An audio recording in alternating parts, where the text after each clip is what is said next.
I'm Heidi Kruger, and I teach 6th, 7th, and 8th grade, and I'm also the principal here at Riverside Christian School. I'm Pastor Merrill Cavanis. I pastor the Riverside and Stevenson churches here in the Oregon Conference. The church and school had a really hard time working together. There's a lot of misunderstanding, hurt feelings.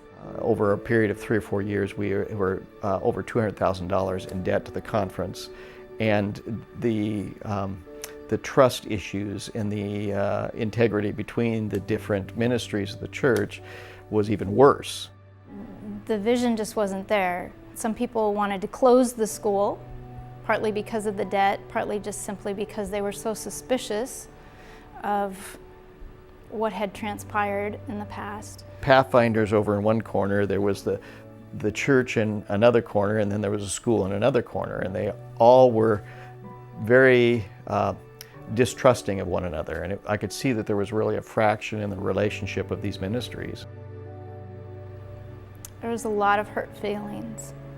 Heidi and I talked together. We need to, first of all, heal the relationships between the church and the school, and so we began to get a body of leaders together of the school and the church, the boards together, and to start visioning together, because there was a point at which there were factions in the church who believed that, well, we just should close the school and that's it. They had no vision for Christian education.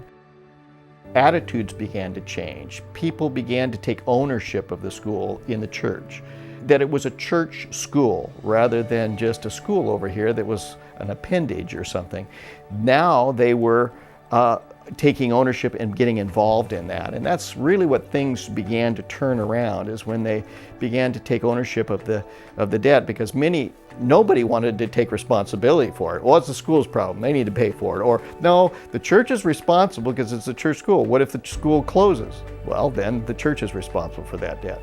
So we tried to, Heidi and I working together and praying a lot, that we would take these initiatives, these action plans, and start implementing them together as a group. And that's when things began to change, attitudes and things like that. And we saw some transition, and it really, I believe, freed God up to work.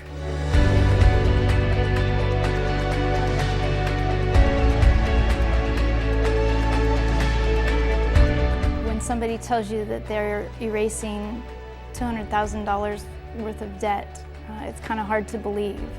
It was a huge game changer for everybody, for the church, for the school, for the parents, for the students even, to know that that burden was lifted, and we had to adjust how we were going to do things.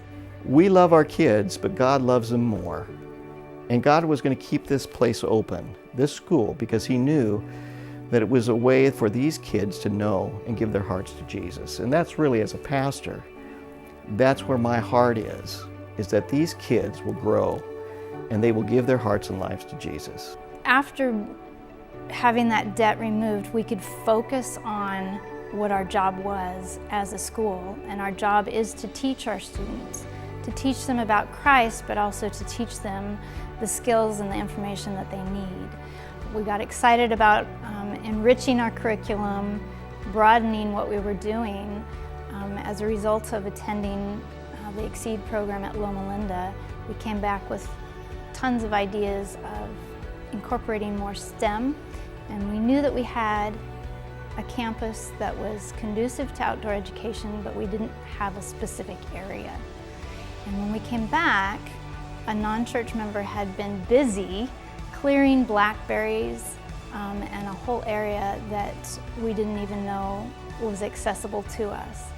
And that just opened up a tremendous amount of opportunity, not only for the school, but for the church and our campus as a whole.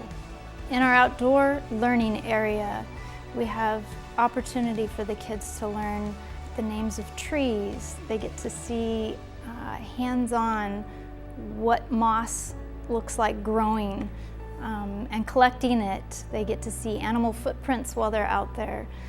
It's just amazing the things that they've been able to find since that area has been cleared, and they're loving it. They absolutely love it out there. The joy that we find in watching young people being discipled by a pastor, by a church, to serve in the church community and be a part of it. And that's really our responsibility as pastors.